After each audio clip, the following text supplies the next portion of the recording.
یوم آزادی ہے یہ پچھلے یوم آزادی سے کتنا بہتر ہے، اور اگلا یوم آزادی 2026 کا یوم آزادی آپ کو کیسا لگ رہا ہے؟ بسم اللہ الرحمن الرحیم. بہت شکریہ امیر صاحب.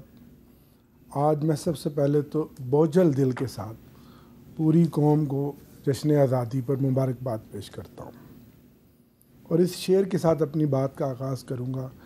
یہ داغ داغ اجالا یہ شب گزیدہ سحر، یہ داغ داغ اجالا یہ شب گزیدہ سحر، وہ انتظار تھا جس کا یہ وہ سحر تو نہیں. یہ فیض صاحب نے شعر کہا تھا قیام پاکستان کے کچھ عرصے کے بعد. تو آج قیام پاکستان کے 78ویں سال حالات وہی ہیں. قائد اعظم محمد علی جناح کے 3 فرمودات کے ساتھ میں اپنی بات کو مزید بڑھاؤں گا کہ انہوں نے جمہوریت، آئین اور عوامی حقوق کے لیے بہت واضح اور طاقتور الفاظ کہے تھے. سب سے پہلے انہوں نے نمبر 1 یہ کہا کہ جمہوریت کا مطلب صرف ووٹ دینا نہیں بلکہ عوام کی رائے کا احترام اور ان کے حقوق کی حفاظت ہے. نمبر 2، پاکستان میں ہر شہری کو آزادی اور مساوی مواقع حاصل ہونے چاہیے. نمبر 3، جمہوریت میں سب کو قانون کے برابر ہونا چاہیے. کسی کو طاقت یا دولت کے سبب دوسروں پر فوقیت نہیں دی جا سکتی. آج کیا ہو رہا ہے؟ جب انصاف کو دبایا جائے اور طاقت کو قانون بنایا جائے تو پھر ریاست قائد اعظم محمد علی جناح کے افکار اور قول کے مطابق ریاست نہیں بنتی، وہ پھر جنگل کی ریاست بن جاتی ہے اور جنگل کا قانون ہے. آج جب ہم خوشیاں منا رہے ہیں، ابھی 2 دن پہلے ہی میر صاحب پنجاب کی دہشت گردی کی عدالت نے ایک بار پھر ہمارے کارکنوں، ہمارے لیڈران کو 10 سال دہشت گردی کے مقدمے میں دہشت گرد بنا کر سزا دی گئی ہے ان لوگوں کو جنہوں نے اس ملک اور قوم کی خدمت کی ہے. وہ ڈاکٹر یاسمین راشد ہوں، وہ عالیہ حمزہ ہوں، اس سے پہلے وہ عمر ایوب خان ہو، زرتاج گل ہو، کنول شوذب ہو، احمد چٹھا ہو. اور سب سے بڑی بات کہ آج ہم 14 اگست والے دن خواتین کا بھی اس ملک میں اتنا ہی بڑا کردار ہے، اس کی ترقی میں، اس کی آزادی میں. اچھا، اس میں ایک سوال ہے آپ کو. ٹھیک ہے، ایک انسداد دہشت گردی کی عدالت نے آپ کے کچھ رہنماؤں کو سزائیں تو دی ہیں، لیکن پشاور ہائی کورٹ نے آپ کے کچھ رہنماؤں کو ریلیف بھی تو دیا ہے. ان کے خلاف جو کارروائی ہو رہی تھی اس کے خلاف اسٹے دے دیا. دیکھیں اگر ساری ہی عدالتیں اور سارے ہی دروازے جو کہ بند کر دیے گئے ہیں اور عدالتوں کو اپنے سیاسی بیانیے کے طور پر اعلیٰ کار کے طور پر استعمال کیا جا رہا ہے تو پھر تو کہیں بھی کوئی سانس نہیں لے سکتا. شکر ہے، اس لیے یہ ملک قائم اور دائم اور انشاءاللہ یہ قیامت تک رہے گا. سر، میں آج 14 اگست کے دن قوم کو یہ بتانا چاہتا ہوں کہ پہلی مرتبہ جہاں کسی سیاسی پارٹی کے خلاف ایک بدترین انتقام لیا جا رہا ہے، پہلی مرتبہ اتنی بڑی تعداد میں خواتین کو 10 سال اور 5 سال سزائیں دی گئی ہیں. اس سے پہلے اتنی بڑی تعداد میں خواتین کو سزائیں نہیں دی گئیں. اب یہ کہیں گے کہ ہماری لیڈران کو بھی اٹھایا گیا تھا، جو ان کی خواتین لیڈران ہیں، وہ میں اس کو کبھی سپورٹ نہیں کرتا، نہ کبھی سپورٹ کروں گا. لیکن کیا حالات بنا دیے اس ملک کے. اللہ کرے، آپ نے بات کی کہ اگلا 14 اگست بہتر ہو، جس میں عوام کے حقوق اور مینڈیٹ کا احترام ہو، یہ جو سیاسی انتقام ہے، یہ جو ظلم ہے اور بربریت ہے، اس کا خاتمہ ہو اور ملک میں ایک سیاسی فضا قائم ہو. ان عدالتی فیصلوں نے اس ملک میں ایک بار پھر بھونچال پیدا کر دیا. لیکن یہاں میں اپنے عزیز بھائی کی ایک بات کو ضرور آگے بڑھاؤں گا کہ یہ ہم سب کا کریڈٹ ہے کہ اس سال ہم نے جو اپنے دشمن کے دانت کھٹے کیے ہیں اور اس مودی کو جو کسائی ہے گجرات کا، اس کو شکست فاش دیا. پوری قوم، چلیں اس معاملے پہ ہم پوری قوم، تمام سیاسی جماعتیں، ٹھیک ہے، تحریک انصاف، عمران خان اور سب اکٹھے ہو کر اپنی پاک افواج کے ساتھ کھڑے ہوئے ہیں اور وہ ہمارے لیے قابل فخر ہے. اچھا بلال اظہر کیانی صاحب، اس سے پہلے یہ ہوتا تھا کہ ہمیں بلوچستان اور خیبر پختونخوا کے جو لوگ ہوتے تھے وہ یہ کہتے تھے جی ہمارے ساتھ بڑی زیادتی ہو رہی ہے. ایک زمانے میں سندھ والے بھی کہتے تھے جی ہمارے ساتھ بڑی زیادتی ہوئی, ہمارا پرائم منسٹر تھا, اس کو ایک کو قتل کر دیا گیا, پھر ایک کو پھانسی لگا دیا گیا, پھر ایک اور کو قتل کر دیا گیا, لیاقت علی خان, ذوالفقار علی بھٹو, بے نظیر بھٹو. پھر یہ بھی ایک دور آیا کہ کہا گیا جی بلوچستان والوں کے ساتھ بہت ظلم ہو. اب یہ پنجاب سے تعلق ہے ملک عامر ڈوگر صاحب, یہ جن رہنماؤں کے بارے میں کہہ رہے ہیں کہ ان کے ساتھ بڑا ظلم ہو رہا ہے, ان کو سزائیں دے دی گئی ہیں, خواتین کو سزائیں دیں, ان کا سب کا تعلق پنجاب سے ہے. تو یہ میں ویسے ہی بات کر رہا ہوں کہ یہ کیا اس 14 اگست پر یہ ایک پازیٹیو چیز ہے یا نیگیٹو چیز ہے کہ پنجاب اور بلوچستان برابر ہو گئے ہیں؟ میر صاحب دیکھیے, میں تو فرینکلی آج 14 اگست کے اسپرٹ میں چاہ رہا تھا کہ ہم موضوعات کچھ اور ہی رکھیں. ان موضوعات پہ ہم روزانہ بات کرتے ہیں, مگر اب یہ بات آپ کا ایک پلیٹ فارم ہے, کروڑوں لوگ دیکھتے ہیں. This is not an exaggeration as you know. دیکھیے بات یہ ہے کہ جرائم کی کوئی صوبائی نیشنلٹی نہیں ہوتی, جرائم کی کوئی صوبائی شناخت نہیں ہوتی. اب بنیادی بات یہ ہے کہ ایک شخص گرفتار ہوا تھا, ان کے بانی, یہ حقیقت ہے. ان کی گرفتاری کے بعد ان کی جماعت کے یہی پولیٹیکل فیسز, یہی لیڈرز, انہی کی جماعت کے کارکنان کو لے کے, انہی کی جماعت کے جھنڈے اٹھا کر شہر شہر میں باہر نکلے تھے, یہ بھی حقیقت ہے. یہی لوگ یہی جھنڈے اٹھا کے شہر شہر میں فوجی املاک پر بھی گئے اور حملے ہوئے. اب یہ کہیں گے یہ تو دیکھیے وہ تو خود لوگ چلے گئے تھے, تو پھر اگر آپ مجھے یہ کہنا چاہ رہے ہیں کہ چاہے وہ سیالکوٹ ہو اور وہاں پہ بھی فوجی املاک پر حملہ ہو تو یہ اتفاق ہے.